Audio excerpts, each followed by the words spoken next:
সম্প্রতি ভারতীয় পণ্য বয়কটের ডাক দেয় বাংলাদেশ। আর এবার সামনে এসেছে চাঞ্চল্যকর তথ্য। ৭৩% বাংলাদেশি পুষ্টিকর খাবার পাচ্ছেন না। সাম্প্রতিক সময়ে ভারতীয় পণ্য ডাক দেয় বাংলাদেশ, আর এবার সামনে এসেছে চাঞ্চল্যকর তথ্য সেটাকে নিয়ে। ৭৩% বাংলাদেশি পুষ্টিকর খাবার পাচ্ছে না। পুষ্টিহীনতায় ভুগছেন বাংলাদেশের প্রায় ৩ ভাগের ১ ভাগ মানুষ। কৃষি এমনকি পুষ্টি খাতে অর্থায়ক শীর্ষ একটা আলোচনা সভায় উঠে এসেছে এই উদ্বেগজনক ছবি।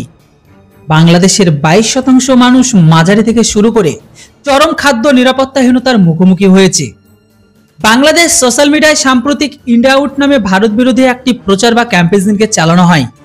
সেখানে ভারতের পণ্যসহ দেশটিকে বয়কট করার বিভিন্ন ধরনের ক্যাম্পেইন চালাচ্ছে তারা।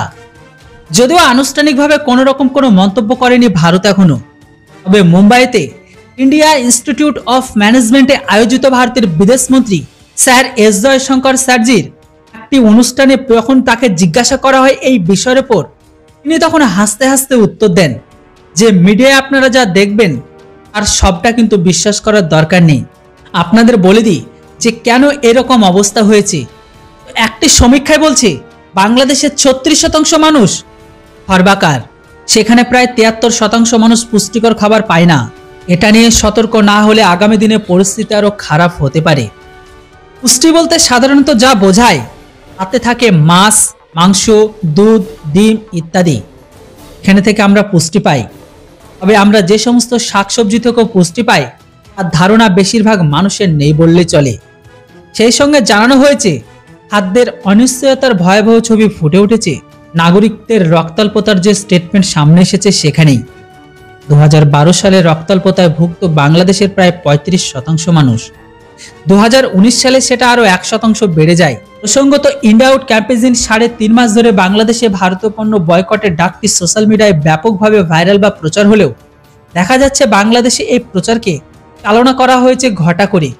আর এই প্রচারের পরোক্ষ মদত রয়েছে প্রধানমন্ত্রী শেখ হাসিনা, এমনকি একসঙ্গে কিন্তু বেশ কয়েকটি কট্টরপন্থী দলের। এবার আসা যাক যে কোন যুক্তিতে ভারতীয় পণ্য বয়কটের ডাক দেওয়া হয়েছে।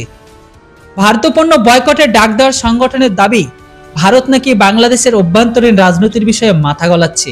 বয়কট সমর্থনকারীদের অভিযোগ বাংলাদেশে নিজেদের পণ্য যাতে বিক্রি করা হয়, এমনকি বাংলাদেশের নিজস্ব শিল্প এমনকি উৎপাদন ইচ্ছে করেই নাকি ভারত বাধা দেয়। আর তাই নিয়ে নিজের দেশের পণ্য যাতে সে দেশে ভালো বাজার ধরতে পারে তাই ভারতীয় পণ্যকে বয়কটের ডাক দিয়েছে তারা। কিন্তু এত কিছুর পরেও ঈদের মুখে এই সিদ্ধান্তের ফলে বাংলাদেশের বাজারে নাকি সেইভাবে প্রভাবে পড়েনি।